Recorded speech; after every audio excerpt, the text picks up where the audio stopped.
श्री राम जय राम श्री राम जय राम श्री राम जय राम श्री राम जय राम श्री राम जय राम श्री राम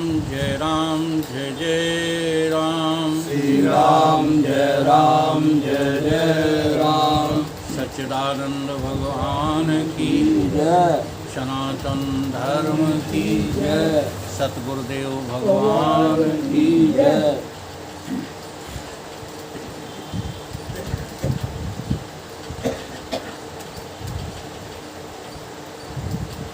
श्रीमद् भगवद गीता का अध्याय 15 उसके 2 श्लोक लेते हैं, उनको ठीक से जो है हमें समझना है। निर्माण मोहा जित संग दोषा अध्यात्म नित्या विनिवृत्त कामा।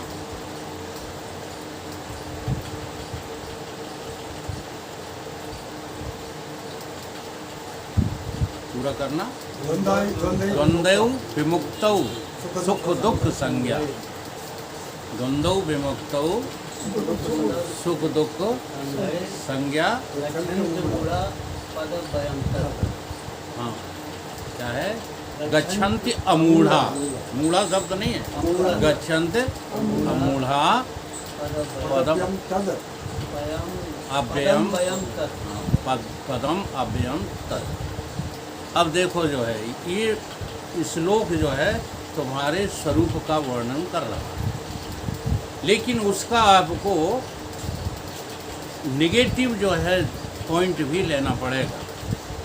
जैसे कहा निर्माण मोहा, आप कैसे मान से और मोह से रहित हैं। भगवान क्या कह रहे हैं अर्जुन से कि आप मान से और मोह से कैसे हैं? रहित हैं। अब आपने ये श्लोक पढ़ लिया और रट लिया और कहने लगे कि हम आत्मा हैं। आपने ये तो विचार किया ही नहीं क्या कि मान और मोह अभी हमें अच्छा लग रहा है कि खराब लग रहा है, या अच्छा खराब दोनों में से कुछ नहीं लग रहा। इसका आपने जो है निगेटिव पॉइंट नहीं लिया। और मैं सच बता रहा हूँ आपको, सच्चे सतगुरु जो होते हैं वो अपने शिष्य को केवल निगेटिव पॉइंट पर ही जो है फटकार लगाते हैं। वो पॉजिटिव पॉइंट उनको रटाते नहीं हैं।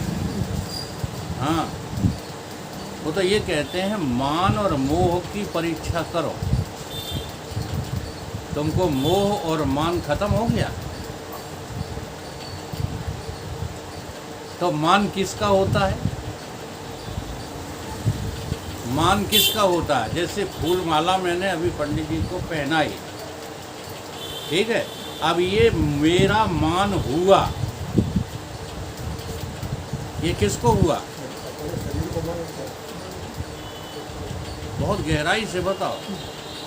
स्थूल तो शरीर जड़ है, ये किसको हुआ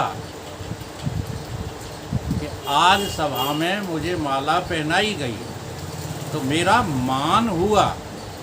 तुम किसको मेरा कह रहे हो, किसको मैं कह रहे हो?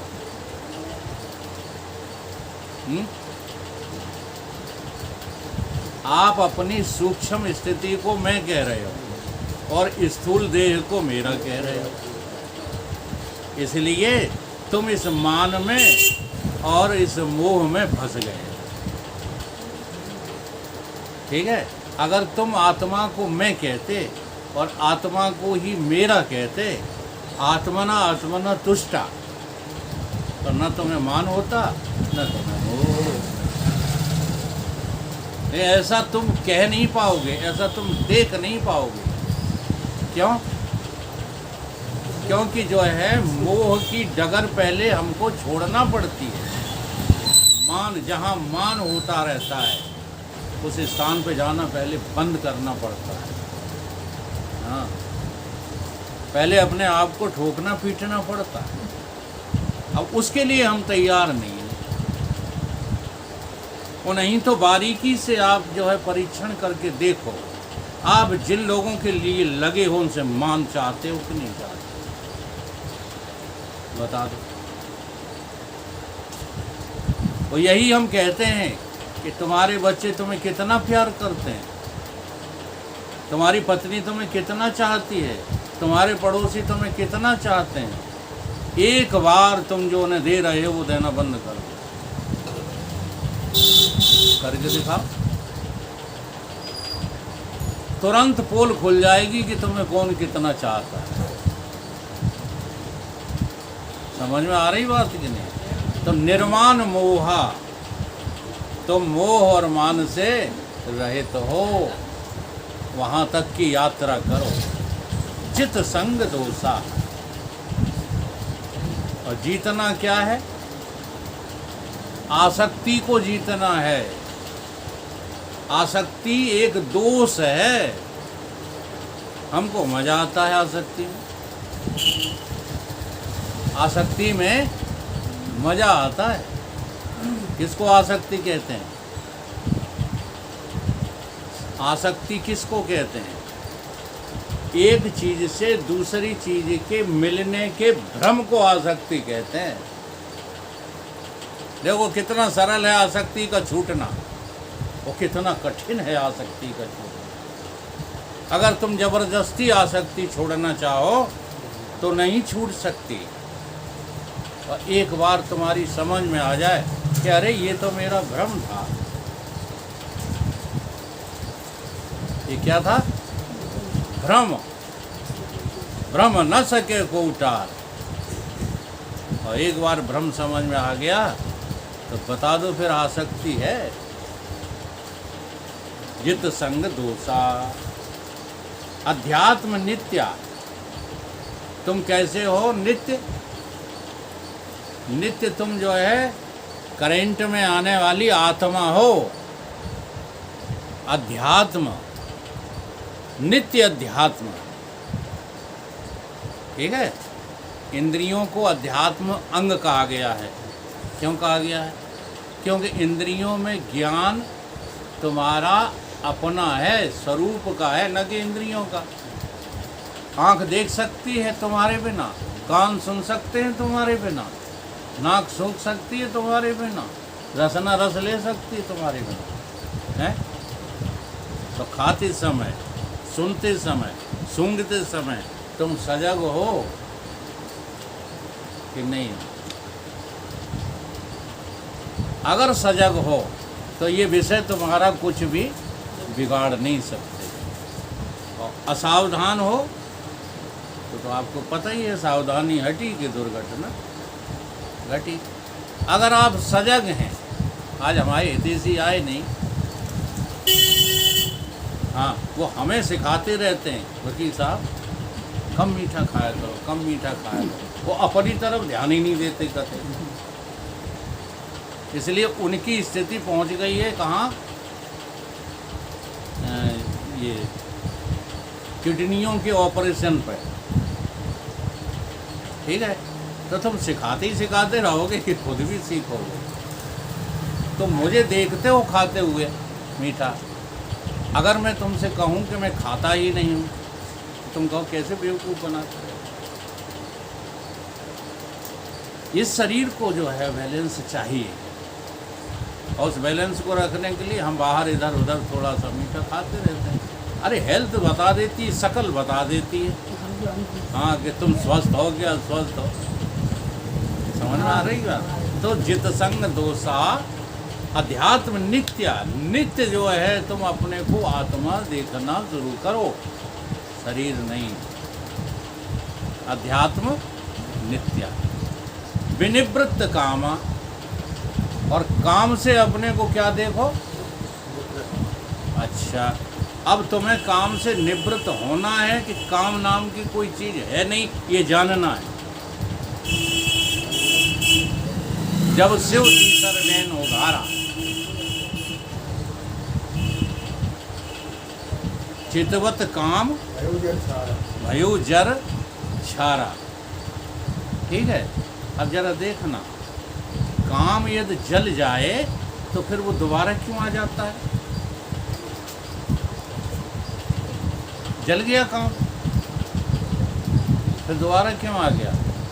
तो तुम्हारे ऋषि मुनि बड़े जो है योग्य हैं, फिर उन्होंने एक जो है कहानी रची, क्या कि उन्हें वरदान दिया गया कि तुम जो है कहाँ मिलाप होगा तुम्हारा, द्वापर में, और अनंग नाम से जाने जाओगे, है ना। अनंग का मतलब क्या होता है? अंग है ही नहीं। और जो बिना शरीर का है वो कौन है? और तो कोई हो ही नहीं सकता। और जो भी होगा वो अंग सहित होगा। वो विचार किया करो इन बातों पे कि ये शब्द हमें क्यों दिया गया है अंगहीन अनंग। भोला बाबा ने कहा कि काम कैसा है अंगहीन अनंग, फिर भी महाबल धारता। फिर भी इतना बल कहाँ से आ गया इसमें? उसके अंग ही नहीं है। और तुम्हारी आत्मा, हाँ, जो सर्वस्व है, अंगहीन होने के कारण उसे कोई पूछता नहीं, और काम का बोलबाला है। काम का क्या है? तो वो जरा नहीं, हाँ, वो जरा नहीं। वो जरेगा कब? जब शिवती सरने। कुछ बात में समझ आ रही है? जब तुम शिवो हम, जब तुम शिव होगे, ठीक है, तभी तुम्हारा नेत्र काम करेगा, नहीं करेगा। अध्यात्म नित्या विनिवृत्त कामा द्वंद्व विमुक्ता। फिर तुम ये सारे द्वंद्वों से कैसे हो जाओगे? हो नहीं जाओगे। समझ में आ जाएगा कि हूँ। जितने भी ये दो है ना, दुविधा, दो चीज़ें, वो तुम्हारे में है नहीं।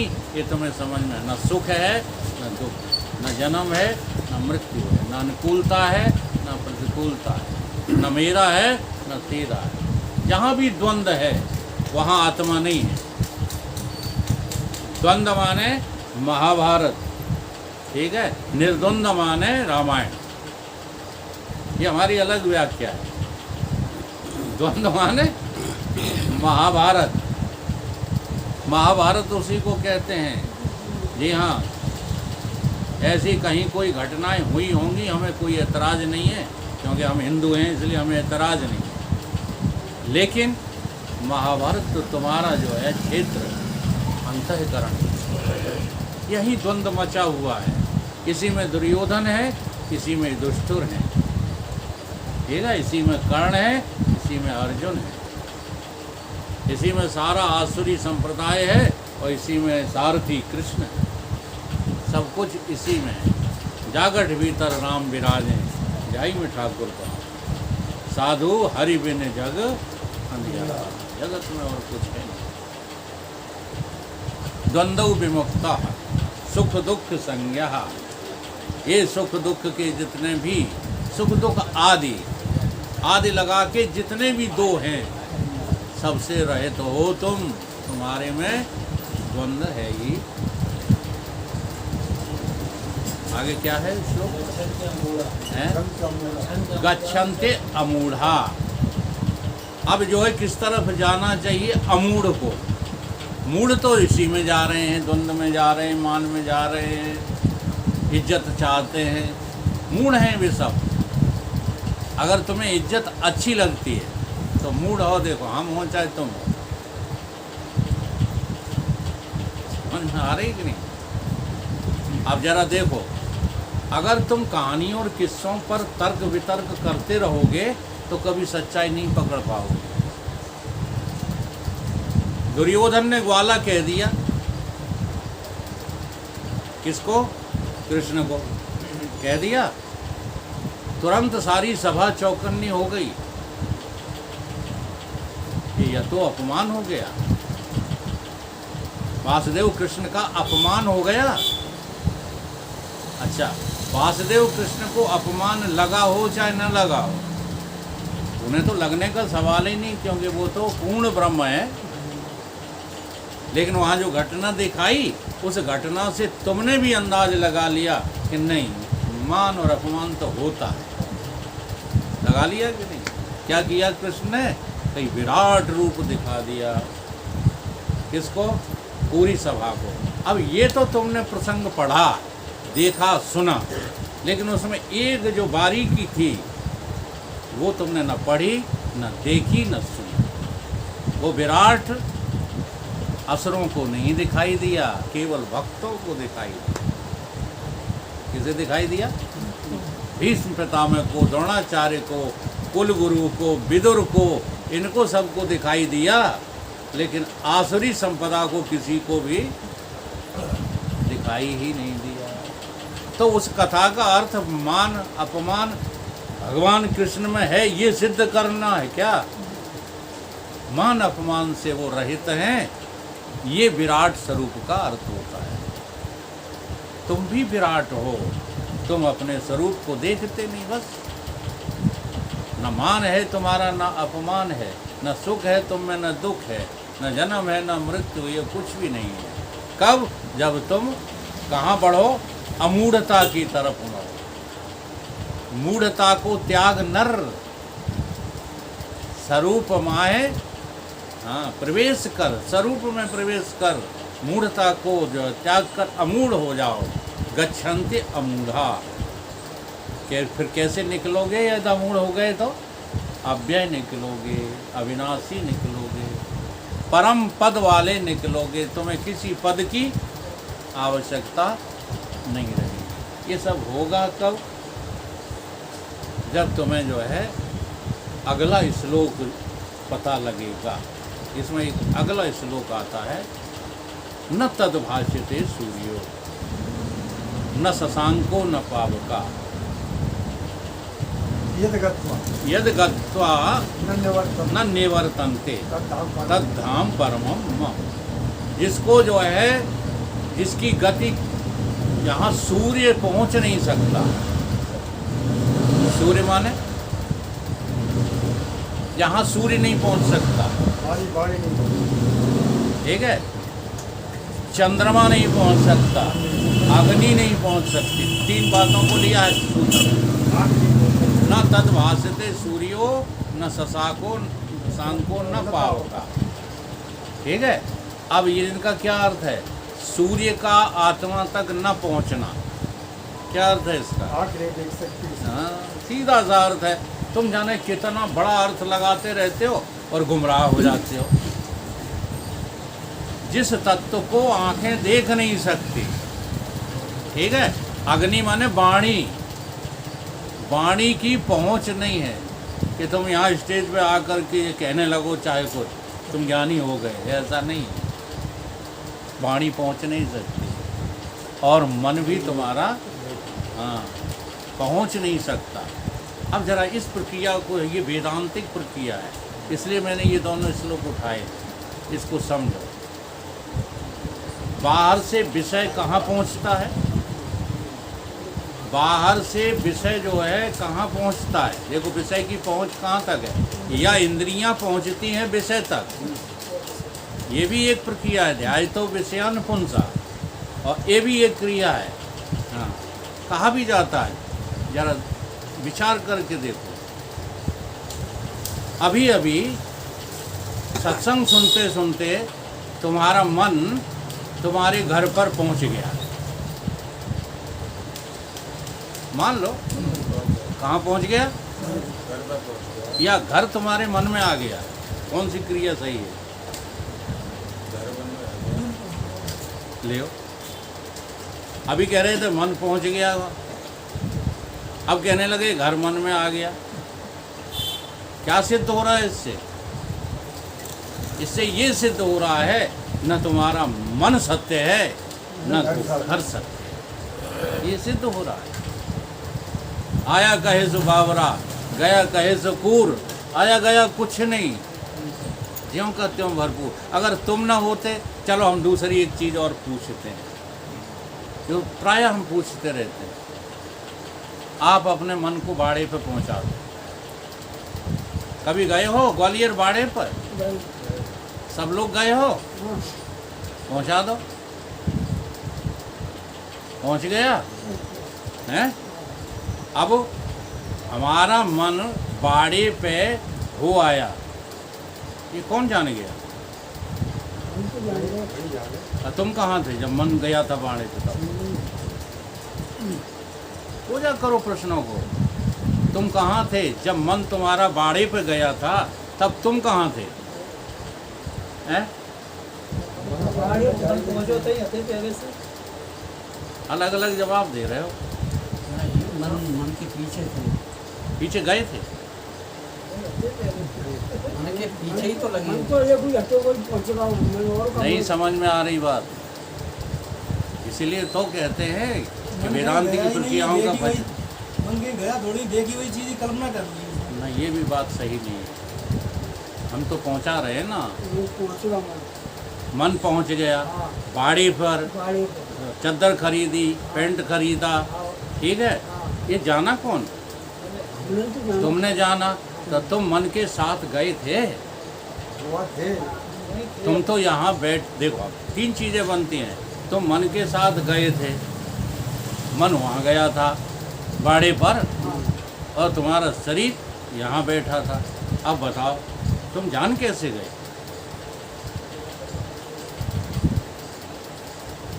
तुरंत ज्ञान तुम्हारी समझ में आ जाएगा अगर इस बात को पकड़ना सीख जाओ तो।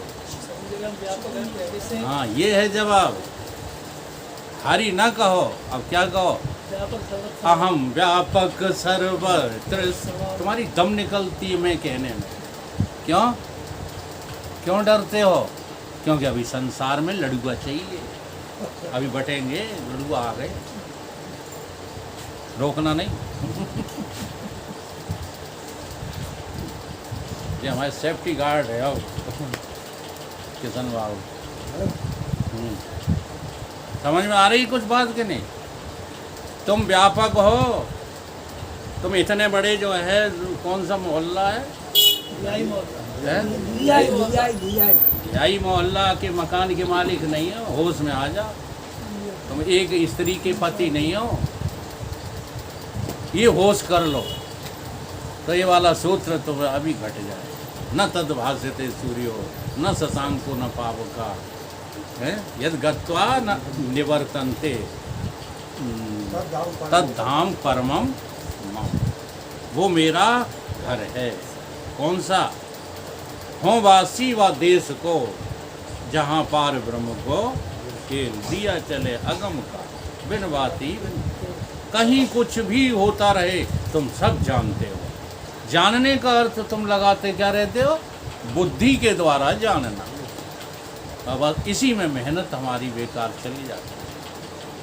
बुद्धि के द्वारा, मैंने प्रवचनकर्ताओं को भी देखा है, बड़े बड़े अच्छे विद्वानों को देखा है, वो असली बात बताना तो भूल जाते हैं। हम ये नहीं कहते वो जानते नहीं हैं, श्लोक बोलने लगते हैं। तो वो जो जानकारी है ना, हाँ, वेदांत की बारीकी जानकारी, वो वहीं पर ब्रेक लग जाता है और तुम्हारी जो योग्यता है वो सूत्रों में बह जाती है। इसलिए न तो श्रोता संतुष्ट हो पाता है और न वक्ता संतुष्ट हो। हकीकत ये होना चाहिए कि इबारती भाषा को बिल्कुल त्याग दो, कुछ नहीं रखा इसमें। तुम तो हकीकत को पहचानो। तो विषय कहाँ पर जो है सप्लाई हुआ?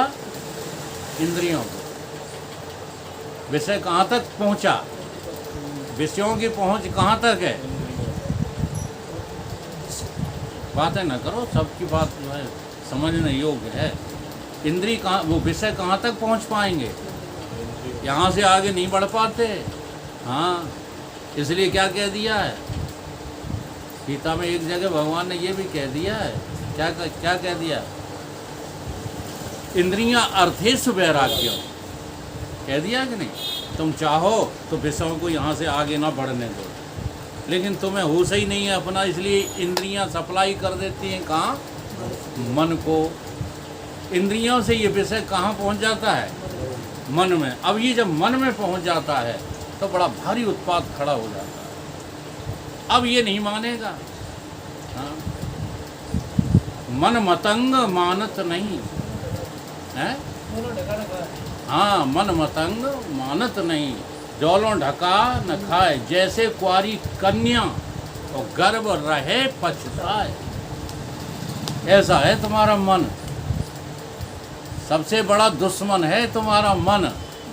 अब मन में विषय आ गया, अब गया सत्संग, कोई सत्संग वत्संग की इच्छा नहीं होगी।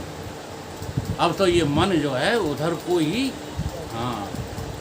चारा बनाएगा, उस विषय को इंद्रियों का सहयोग लेगा और उसको बार बार चारा बना करके भोगना चाहेगा। अब ये मन भेजता है कहाँ? बुद्धि को। ये विषय को जैसे ही बुद्धि को भेजता है, ठीक है। अब बुद्धि दी है तुमको किसने? ईश्वर ने। ईश्वर वाली बुद्धि जिसके पास है उसी का नाम मनुष्य है। और ईश्वर वाली बुद्धि को हटा करके जो सांसारिक बुद्धि को जो है पकड़ लेता है वो मनुष्य नहीं, पशु है, कीट पतंग है, 84 का कोई जीव जंतु है, मनुष्य नहीं हो सकता।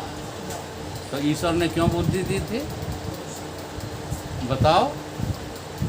ईश्वर प्राप्ति के लिए। ईश्वर प्राप्ति के लिए। अब इस बुद्धि में जो अविवेक पैदा हो गया तो बुद्धि दो काम करती है। एक बुद्धि इन विषयों का डिस्कनेक्ट कर देती है, डिस्कनेक्ट माने कनेक्शन काट देती है। एक वो बुद्धि होती है, कनेक्शन काट दिया। क्यों? क्योंकि उस बुद्धि में इतनी ताकत आ गई है, काहे की? सुनेरी सखी हमने निर्बल के बल राम की ताकत आ गई है बुद्धि में, आत्म बल आ गया है। आत्म बल वाला आदमी किसी से भयभीत नहीं होता। केवल सीख लेना कि हाँ आत्मबल है हम में, बेवकूफ़ियाँ हैं। कहते ही रहोगे आत्मबल है आत्मबल, मरते उसी संसार में रहोगे। आत्मबल वाला आदमी कभी भी संसार का पक्ष नहीं लेता, किसी भी सूरत में पक्षपात पूर्ण बात नहीं करता।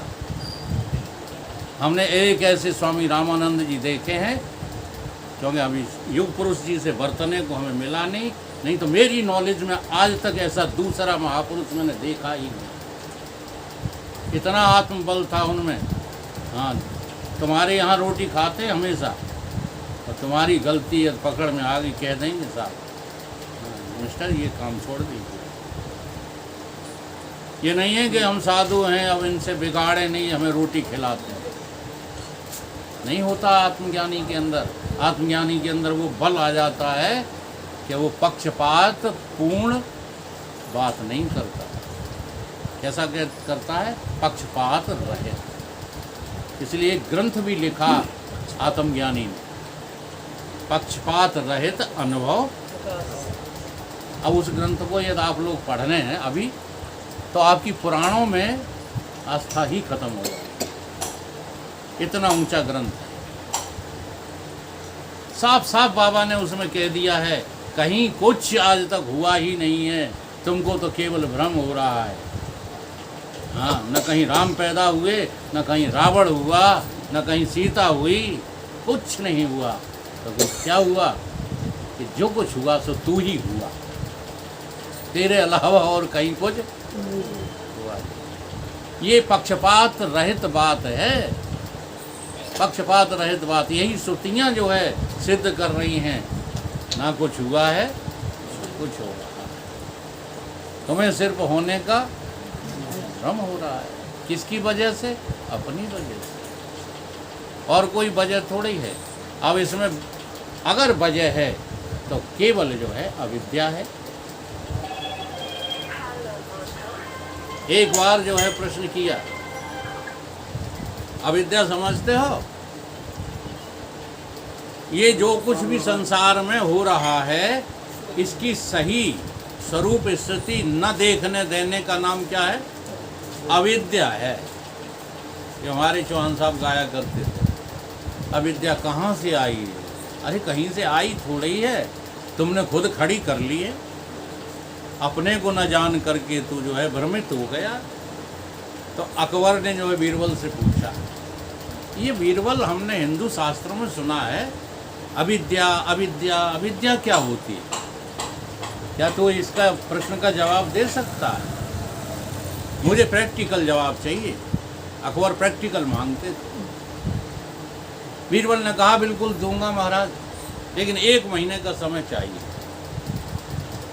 1 माह का समय लेकर के, और बीरबल जो थे वो एक मोची के पास पहुंचे। उससे कहा मोची से कि एक ऐसी जो है पनही बनाओ, जूती जो विलक्षण हो, आज तक ऐसी जूती जो है बनी ना हो संसार में। तो महाराज आप बता दो तो हम बना देंगे। कि देखो एक तो जो है कम से कम 1.5 फुट की हो, किसी पैर में ना आए, इतनी लंबी, उसमें हीरे जड़े हों, मोती जड़े हों, जितनी भी महंगी महंगी धातुएं वो मैं ला करके दूंगा तुझे।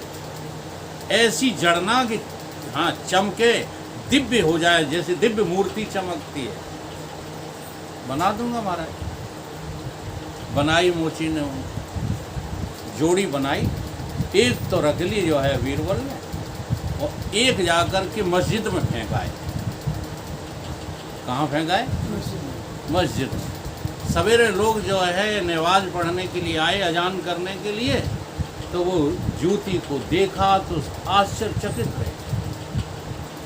बहुत भीड़ हो गई जो है, मोमडन लोगों की चर्चा होने लगी, किसकी हो सकती है कि किसी की नहीं हो सकती। इस नाप का तो अपने पूरे क्षेत्र में कोई आदमी मिलेगा ही नहीं। तो निर्णय लिया गया सर्वसम्मति से, ये खुदा की जूती है।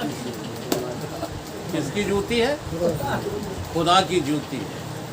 उठा करके जो है तुरंत मजार पर रख दिया गया, उसको फूल वूल मालाएं चढ़ाई गई और उसकी इबादत होने लगी। और बड़ा भीड़, ये फिर जो ऐसी बातें फैलती बढ़ जाती, जैसे वो फैल गया है, क्या नाम है उसका, बागेश्वर। इसका नाम हमें भूलता नहीं है। ये भी ऐसे ही जो है खुदा की जूती है। वो नहीं तो 1.5 मिनट के लिए तुम हमें कमरा में बंद कर दो बागेश्वर के संग, नानी याद दिला दूंगा उसको। पब्लिक के सामने कोई भी बड़ा विद्वान भी फेल हो जाएगा। क्यों फेल हो जाएगा जानते हो? जनता समर्थन करने लगेगी। हाँ, जनता तुमको गाली देने लगेगी, जनता तुम्हें अपशब्द कहने लगेगी। कुछ नहीं है उसके पास, आप मानो चाहे ना मानो।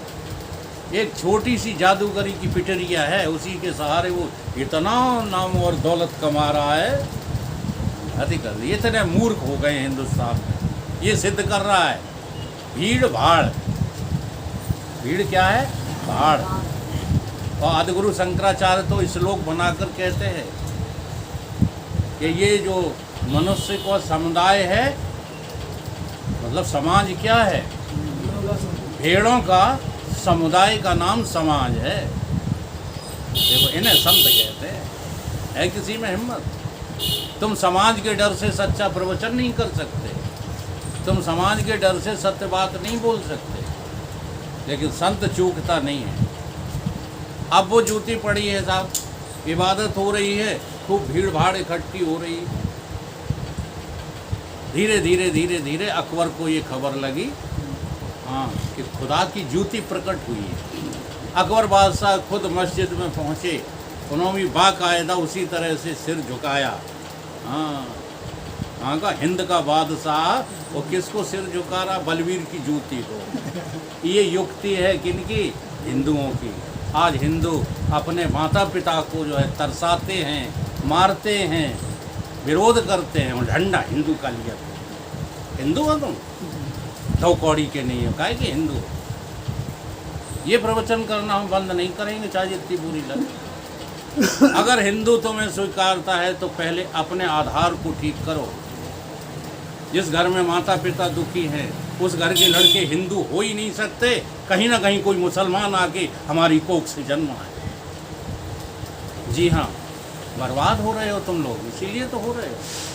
डॉक्टर हो, चाहे कलेक्टर हो, चाहे मिनिस्टर हो, तुम्हारा लड़का जो माता पिता की पूजा नहीं करता, जो माता पिता की इज्जत नहीं करता, तो मेरी दृष्टि में और शास्त्र वेद की दृष्टि में हिंदू नहीं हो सकता। वो और कुछ भी हो, बना केवल झंडा लेने से तुम हिंदू नहीं हो जाओगे। जिस दिन बीरबल जैसे हिंदू इस हिंदू राष्ट्र में आ जाएंगे, उस दिन तुम्हें ये चिल्लाना ही नहीं पड़ेगा कि मुसलमानों भाग जाओ। क्या दम है किसी मुसलमान में जो हमारी युक्ति का मुकाबला कर सके? तुम चिल्लाते हो, लड़ते हो इसीलिए कि तुम अपने धर्मों को भुला चुके। अपना धर्म तुमने सत्यानाश कर लिया। अब वो निवाज कर रहे हैं और जूती को प्रणाम कर रहे हैं, हाँ, और बीरबल को आहूत कर रहे हैं। बीरबल महामंत्री को बुलाया जाए। बीरबल आए। बीरबल पेंट की जेब में, पेंट तो चलते नहीं होंगे, पीछे कोई बड़ी जेब होगी उसमें जूती रख के लाए, क्योंकि जानते थे यही इसीलिए बुला रहे हैं। मस्जिद में बुलाया बीरबल को और कहा, बीरबल खुदा की जूती प्रकट हुई है, खुदा की पनाही प्रकट हुई है, इबादत करो, प्रणाम करो और उसको चाटो। सारे मुसलमान उस जूती को चाट रहे थे, चाट चाट के और हीरे चमक गए थे। आप किसी जगह पर जा कर के देखो, जहाँ पर रगड़ होती रहती है वो चीज़ चमक जाती है। तो अकबर बादशाह ने कहा कि जूती को प्रणाम करो, हाँ, इबादत करो इसकी और इसे चाटो। बीरबल ने कहा कि सूली पर चढ़ा दो बादशाह, ये काम मैं नहीं करूँगा। उन्होंने कही, तुम खुदा का जो है हाँ अपमान करके और फिर जिंदा रहना चाहते हो? मैंने कोई अपमान नहीं किया। कि एक तो आप इबादत नहीं कर रहे हो, इबादत तब करूं जब वो खुदा हो, खुदा की जूती हो तो करूं। तो क्या इतने लोग जो है बेवकूफ़ हैं जो उससे खुदा की पनाही बता रहे हैं? एक और का महाराज तुम समझदार हो कि तू समझदार है? बीरबल से कहा तू समझदार है? बीरबल ने कहा बिल्कुल। कहीं कैसे? कि ऐसी जूती में खुद रखता हूँ अपने पास, खोल के दिखा दी कि इसकी जोड़ीदार जूती मेरे पास रखी है। अब बताओ, हाँ, खुदा की जूती वो है कि ये है? बादशाह की समझ में आ गई। बादशाह समझे, ये उन्होंने कहा ये नाटक बीरबल तुम्हारा किया हुआ है? और हाँ। कहीं क्यों? कि इसी का नाम तो अविद्या है। ये सब काहे से हो रहा था? तो समझ में आई? हाँ। जी हाँ, तुम पैसा कमा रहे हो अविद्या से, तुम भगत भेजता जो है अविद्या से, तुम जो कुछ भी संग्रह कर रहे हो सब अविद्या से। और ये अविद्या नाम की कोई चीज इस ब्रह्मांड में है ही नहीं। तुम्हें अपने स्वरूप का विस्मरण ही अविद्या को जन्म दे देता। अविद्या नाम की कोई चीज है थोड़ी। अब इसके लिए तुमको जो है थोड़ा अपने आप को साधना तो पड़े। बैठते ही नहीं, जो चीज़ें बाहर तुमको नज़र आती हैं अंदर तुमको लगता है कि ये है ही नहीं। क्यों? क्योंकि तुम जो है वो धर्म सिंह भाई साहब कहा करते हैं गुरुमुख नहीं हो। गुरुमुखता का अर्थ मंत्र ले लेना का पर्याप्त नहीं है, उस शब्द के परिधि को छेदन करके उसमें प्रवेश करना। शब्द बिना सुरती आंधरी, कहो कहाँ को जाए, द्वार न पावे शब्द का फिर भटका खाए। शब्द बिना सुरती। अब जरा अपनी सुरतिया को पकड़ पाते हो? किसको कहते हैं सुरती? तुम्हारी ही सुरती से। देखो, शब्द में लक्ष्य जो है अर्थ छिपा रहता है।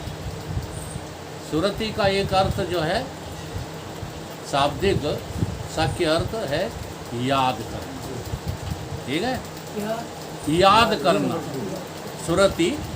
हाँ, अब तुम जो है याद करो, किसे करो? अपने को करो। तो आपको अभी व्यापक तत्व तो याद आएगा नहीं। व्यापक की जो झलक है उसका नाम सुरतिया है। तुम्हारी सुरती का सिरा, एक वो बोलते रहते हैं ना अग्नोत्री जी, कौन सा दोहा बोलते रहते हैं? श्री गुरु पद नख मणिगण ज्योति। तो मेरा केवल एक शब्द उठाना है वहाँ पर, श्री गुरु पद नख। पद का नख, पद तो आत्मा है, अयम आत्मा चतुष्पाद। ठीक है, अब उसका नूह क्या है? नूह माने सिरा, नु माने सिरा, तो उस पद का जो सिरा है वो है चेतन की चेतना, और उसी सिरे का नाम है सुरति। ठीक है, तो ये जो है सुरति शब्द के बिना भटका खाती रहती है। अब इस सुरति को मैं करके तुम जो है पहले तो पकड़ नहीं पाते हो, अगर पकड़ भी ली तो तुम्हें शब्द सही नहीं मिला, जाने कौन कौन से शब्द में भटका खाती रहती है। ठीक है, तो बैठ करके कौन सी साधना करो, सुमरण सुरति लगाएगे और मुखते कछु ना बोल, बाहर के पट मूंद ले अंदर के पट। हाँ, बाहर के पट का अर्थ क्या है, इंद्रियां, अंतःकरण। तो ये जो सुरति जब बाहर की ओर होती है तब स्वप्न बनता है और जागृत बनती है। ठीक है, और जब भीतर की ओर होता ही है सुरति का सिरा तो समाधि बनती है। समझ रहे हो, और ना भीतर ना बाहर गुम तो तुम्हारी मौत।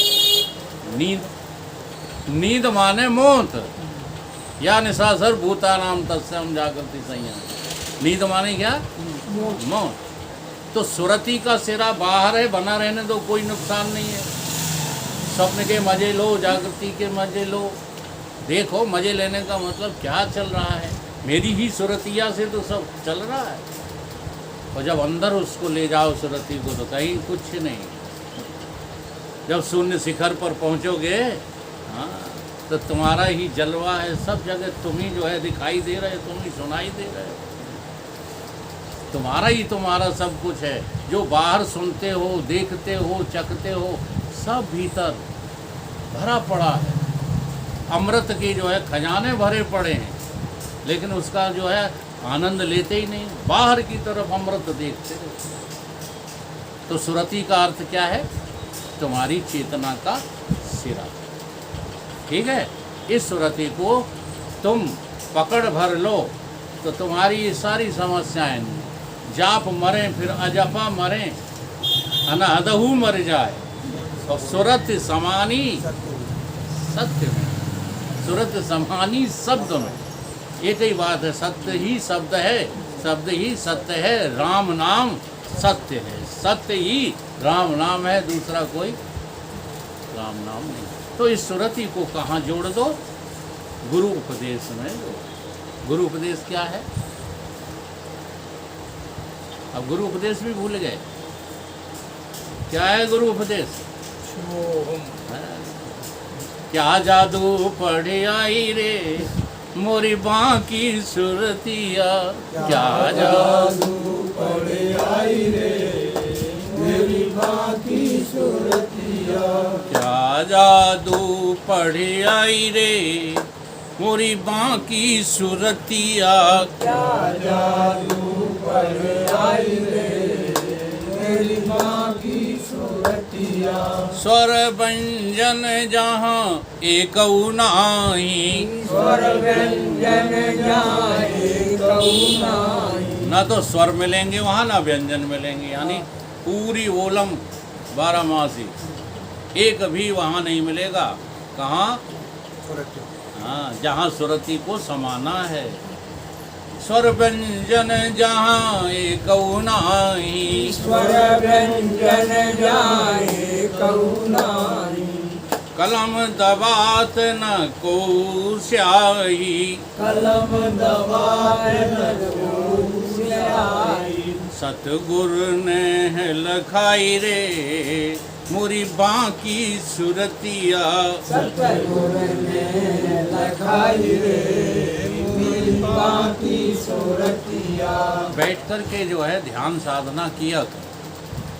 अब जब हम ऐसा कहेंगे आप लोगों से तभी हमारा वेदांत फैल होता है, इसलिए हम कहते नहीं हैं। 12 वर्ष तक ये साधना मैंने की है सुरति वाली। जी हाँ, अनुरदास जी को गुरु बना करके तब ये चीज़ें उपलब्ध हुई, और फिर सच्चे गुरु मिले तो सब खो गए। ये हाँ, सच्ची बात मिल जाने पर ये नहीं रहेंगे, लेकिन हम तो भीतर प्रवेश ही नहीं करते, हम तो बाहर दौड़ते रहते, दुकान, मकान, घर, परिवार। अच्छी बातें हम कहते हैं तो आप लोग बुरा मानते हो, क्यों? क्योंकि वही हमें देख रहे हैं। मैं गुरु जी बुरा नहीं मानती हूँ कि आपको ऊपर रहेंगे तो नहीं वो छूटती क्या, तुम साधना करते ही नहीं। अब ये बातें हम बता रहे हैं ना आज, इनको बैठ कर के कम से कम 4 घंटे सोचो जाके घर पे। सो तुम्हें फुर्सत नहीं है, बूढ़े हो गए तो भैंसियत हुआ था, नहीं समझ में आई। हाँ फुर्सत निकालना पड़ेगी, जितना हेत हराम से इतना ही हर से होए। अब तुम समझते हो कि 1 घंटे के सत्संग से ही हम पार हो जाएंगे, तो वो अतिशयोक्ति लगा करके इसलिए कह दिया जाता है कि सत्संग न छोड़ जाओ, सत्संग करते रहोगे, हाँ तो शायद आखिरी समय में कुछ जो है बात बन जाए। क्या जादू पढ़े आई रे, गवाओ यार, मेरी माँ की सूरतिया, क्या जादू पड़ आई रे मेरी माँ की सूरतिया, क्या जादू पढ़े आई रे मोरी माँ की सूरतिया, क्या जादू पड़ आई रे मेरी माँ की सूरतिया, त्रिगुण ऊपर सेज पिया की, गुण ऊपर से पिया की, जब तक तीनों गुण को पार नहीं करोगे तब तक तुम्हारे पिया, तुम्हारी इष्ट, तुम्हारे गुरु तुम्हें मिलेंगे नहीं। त्रिगुण ऊपर सेज पिया की, गुण ऊपर से पिया की, त्रिगुण ऊपर सेज पिया की, गुण ऊपर से पिया की, नैन बिना तहाँ देखी झांकी, नैन बिना ता देखी जाती, नैन बिना तहाँ देखी झांकी, नैन बिना ता देखी जाती, खेलत कृष्ण कन्हाई रे मोरी बाकी सुरतिया, खेलत कृष्ण कन्हाई रे मेरी बाकी सूरतिया, क्या जादू पढ़े आई रे मोरी माँ की सूरतिया, क्या जादू पड़ आई रे मेरी बाकी सूरतिया, क्या जादू पढ़े आई रे मोरी माँ की सूरतिया, क्या जादू पड़ आई रे मेरी बाकी सूरतिया, श्रवणहीन जहाँ नाद झनकारा, श्रवणहीन जाना झनकारा, चलो ये भी एक छोटी सी साधना है। आपने कभी नाद सुना है? किसी ने भी सुना हो हाथ उठाए। ले यहीं पर अटक गए बिल्कुल शांत तो साधना करते ही नहीं हो, कहते ये तो बहुत सरल बात है। आवाज से सुनाई पड़ती है वो मुझे। आप अपने कानों को बंद कर लो, ठीक है, एकांत में बैठ जाओ। जगह होना चाहिए एकाकी जहाँ शोरगुल ना हो। जैसे सवेरे 4 बजे जाग करके बैठ जाओ और कानों को रूंध लो, कान में आवाज़ नहीं जानी चाहिए। फिर आपके भीतर एक आवाज़ प्रकट होगी, उसी को कहते हैं अनहद नाद। क्या कहते हैं उसको? अनहद नाद। श्रवणहीन जहाँ नाद झनकारा, श्रवणहीन जाना झनकारा, सुनते मुरली मृदंग सितारा, सुनते मुरली मृदंग सितारा, आनंद उर में छाई रे मोरी बाकी सुरतिया, आनंद उर में छाई रे मेरी बाकी सूरतिया, 2-2 घंटे 3-3 घंटे इसमें आनंद लेते रहते थे। हे अज्ञानी, मैं ये नहीं कह रहा हूँ कि मैंने उस समय ज्ञान से आनंद लिया, नहीं, लेकिन बाहर के आनंदों से तो छुट्टी मिल जाती थी। जब भीतर ही जो चीज़ जो है देखने में आ रही है, सुनने में आ रही है, तो विश्वास हो जाता है कि नहीं बाहर कहीं कुछ नहीं है, जो कुछ है तो हमारे अंदर ही है। तो वो योग प्रक्रियाएं हैं और बड़ी सरल हैं, ये कठिन प्रक्रियाएं नहीं हैं। तो एक संप्रदाय जो है इन प्रक्रियाओं को दिखा करके ये कहता है कि यही ब्रह्म है, बस वहाँ गलती हो जाती है। वो ब्रह्म तो नहीं है, लेकिन आनंद की झलक तो। क्या जादू पढ़े आई रे मोरी माँ की सूरतिया। क्या जादू कर आई रे मेरी माँ की सूरतिया। बिन बाणी जहाँ हंस बोलता, बिन वाणी जहाँ हंस बोलता, बिन बाणी जहाँ हंस बोलता, बिन वाणी जहाँ हंस बोलता, तहाँ जितात्म है मस्त डोलता। तहाँ जितात्म है मस्त डोलता। अब जहाँ पर वाणी नहीं है, ठीक है, और कोई बोल रहा है, तुमसे बतरा रहा है, तो तुम्हें उसमें आनंदित होना चाहिए कि डर के मारे जो है छोड़ देना चाहिए। ठीक है, तो उस साधना के भी बहुत लाभ हैं। वो साधना भी हमको करनी चाहिए। अगर नहीं करी है, डायरेक्ट यदि वेदांत आपको काम कर रहा है तो कोई साधना की फिर आवश्यकता नहीं। लेकिन ये झूठ मत बोलो, रहते घरों में आसक्त हो, ठीक है, भाई बहन सब कुछ, पिता पुत्र सब कुछ, पत्नी सब कुछ, बातें करते हो आत्मा की, वो सब गलत है। उसके लिए साधना प्रारंभ की करो। जहाँ से तुम अटके हो वहीं से साधना शुरू करनी चाहिए। ठीक है, तो बिन वाणी, हंस को बोलते हुए सुना, हंस की आवाज़, अभी हाल देखो, हाल समझ में आ जाएगी। बिन वाणी जहाँ हंस बोलता, बिन वाणी जहाँ हंस बोलता, वहीं जितात्म है मस्त डोलता। वहीं जितात्म है मस्त डोलता। सो हम सुरत समाई हो मोरी माँ की सूरतिया। सो हम सुरत समाई हो मेरी माँ की सूरतिया।